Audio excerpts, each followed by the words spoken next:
ouais damlon bo hen po alo me mentile mi ku do le ho mi bi mi ma do dagbe ya nyonu zangbe mi de be yan ido so sin azan foto nu kun atongo gbe hoja imale ye zewe boko do alo mi tonu fon gbe me on mi na du leton Martin libre eton yo e diwe mi na be sinu mi e homen e soro we hweton di do menjele café scientifique CES mi se mo mi atun do menjele CES sa zin kan dion ni wa yari ade yin bo eyin kanan bo nu kan tan te di lon ne kan agben bo akwezi kan li to de su ti te ngbe o e we inu emi anu kun do nu kan tan esin ye kan me be so lobo jinjan yin ton gbe so di we menjele mi bo e hunu sinu do so ye mi dogu do wa ye Martin libre do ton bo mo menjele akwezi tan do na li do be ne vile do na gbo fin sin hwen do e tolo me bi o to me on ndo taji o de so enti te ngbe bo CES hunu sinu bo yin kanan Martin libre weso do ikweton jin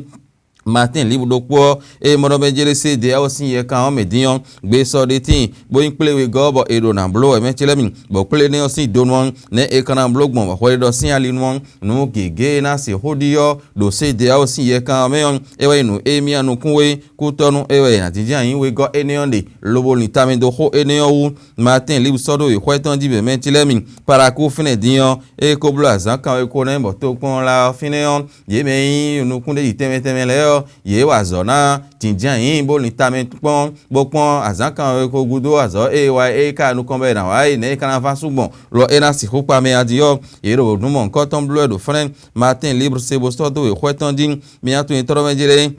azon queen e ebola yo ero mi mo do RDC sin to me don lo jo me hun teme e no ilo no wale yo e o he na ye bo wifi me ado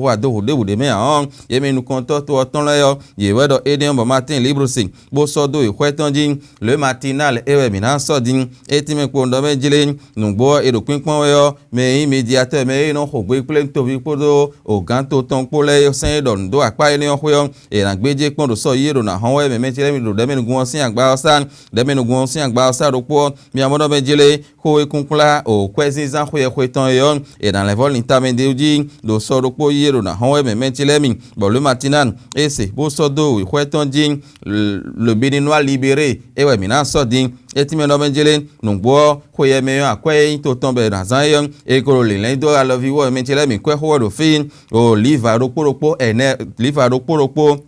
enewe do fi me bo livi o kan we aizen mo lera hon holo ton me do fi e na hata oji do de men gun sin agba osa so e na gbeje pon bodan pon alo e na so du na do fene me mentile mi na tun do menjele le Béninois libéré do po e level do ho le do nu ponpon ediyan e ndo me no ho gbe plane to vi podo kan to nu kun le po do CES po na so do po gbe kaja vla fo do nu kon don aji nu kan bi o 8 ans e we Béninois libéré so do kweton di e homen les 4 vérités e we mi na so din e ti me do menjele ho iteru tavoji do de me nu gba safre kun were bo me e ko aton mo bo gege tin be te o so da sinu be ta teme e sonu bo do de me nu gba safre ne so ye mi dogu do waye de bo kare ko rote be na kende o be sin so be menchele mi akwe ho lo do friend be na kendo enele bi hu do friend de su ti tengbe bo les 4 vérités e homen ton yo e so do we kweton din o kobli ewe mina idin po do 4 vérité po do po edo holo amen 4 vérité ti me do menjele yan retin nenu to ingbon e bo do menjele fie mi ton asi mi ton po mi de su po mi gbo gbe do me bi bo igbeje o eyan ho boko de lo bo eje ere su me tun ji bo wa gbo e do ro fene 4 vérité o mi ho mi na do mo je me ho mo le me yo e ho me ton yo e ti me po do menjele nu gbo le horo po ko aton mo ewe ko so se do gbeta sonu ero de menu gun sin agba safinele be na si ho gbeje pon do ho tajidele tin do fune boy makende o khla o e na wali di o mentile mi de menu gun sin agba sa kwa ho do fune bo so yero na hon be na ho so sangbe o e na kendo eni o le meilleur do po mo no menjile wa da ikoti ani po diyan alola lo me o ye bi eso gbeta hui me ne kan blogbon bo ho ko da ye o e na so do ken do po bo don john do to me bo nu kon ina si hotin e wa yin ho mi anu kun de su ti tengbe di fraternité e we mi na so din e ti me do menjele ka ba yaya e we woji no to hwetin bodo akoyoko si to horogbeta nu me mentile mi e mo no menjele gbeta e so do finen lobo na si hu no po wa zo khuzu to do wada ipo enele bi huyo nu e be ko to da yedobu ti o bo ele bi huyi si hwenu wati me mentile mi fraternité e we se ho do nu ton bo so do hweton di e homen Minajo enion domana so le paraquat dion eresuwa egbeme etimekpo ndomenjele nungbo sun aizengudo ne candida zanai ero gangudo aidion na mementilemi hon e hometion e na leke ndo hwe hoton ou devo mi segbonde mina senen minajo enion domana so le champignon lo wa egbeme etimekpo ndomenjele o bol e alo so hobo bichon bal hwe tombe na hwe ti to mengi gudogodo ton e amazon mi ton le si hoblo ye koro no mon ko ton blo elo me wi to teme e bolo gbe ton e ho e de ro mondial si teme ho ye le yo me wi to le yo no e de ton e de teme le so hi ya me e si ho de ji de we kodo e hun me ton na zize ho e po yo bi mo e de ro no wa ye le nko ton si do me lo ja pata e ho me ton yo e we mi na so din e ti me po ndo me jire ho taji khala we e we ro te lo be na si ho kende o do de me gun sin agba o sa finin ja pata e we do e ni o me ti le mi se si azika didion ne kana blog bomba kwezi kana lido ewe nu wa taji e soro tero café scientifique et si nous comptons si o yekame metilemi le matin et fonzan de sous-titengbe lo wa etime pondo menjele se dia o dion nu ero taji bo yan wuli meton yo e nu vovo tene modo fene bone kana blog mo hwedi do sin ho do se dia o sin to kule gbeta meon e na jije hugan le ko de gwen ye me agbonzen bo tunda le ene onu le yo e ko da me bi hwidio me menjele mi ku to na jija yin bo na to nu mon koton bo ho ero de ti gwan je mi se yo mi na le se nu do poropo mi ton le la bu sol e we mi na so din etime pondo menjele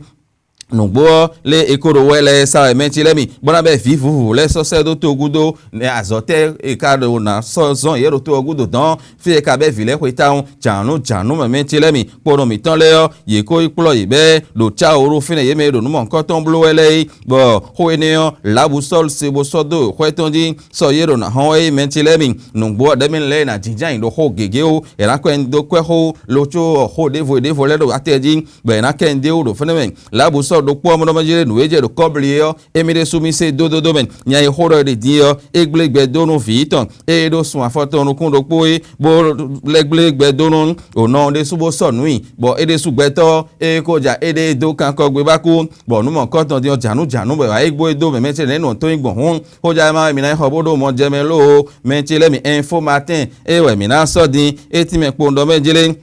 Laurent Zomai e dion don kwevu John Georgia dasin de suweme bo azo e kan e swedo yo me na hona pe o do re te o yan wa we zon bo e swedo fene to pon zutan enu e de me metilemi info matin we do hoenion la tribune de la capitale e we mi na so din metilemi ve akhimi ton le me metilemi agbade kwe e idole e kaka bene to mi ton fi bezon bo hwen dole dion ye gbagba fin bo pe ro yi e hwe lo wo jewe yan na do duwo hwen do le mi hwe do gbade o egbe ido bo ponte lo mentilemi la tribune de la capitale e weze taton o mo se do bo mentilemi etime no menjele gbade o ponte lo hwen do le diyan yan ye mo agbon pe de le matin libre e hometon e diwe mi na le vole ko a etime no menjele hwen do kere ponte amen ne kana agben din wa kwezi kan ran lito bona kwenton do gano kan le po le po menu to vile e we nu emi anu kunwe café scientifique o nu mon koton nu kontan igbe so eye bo se we so 0 te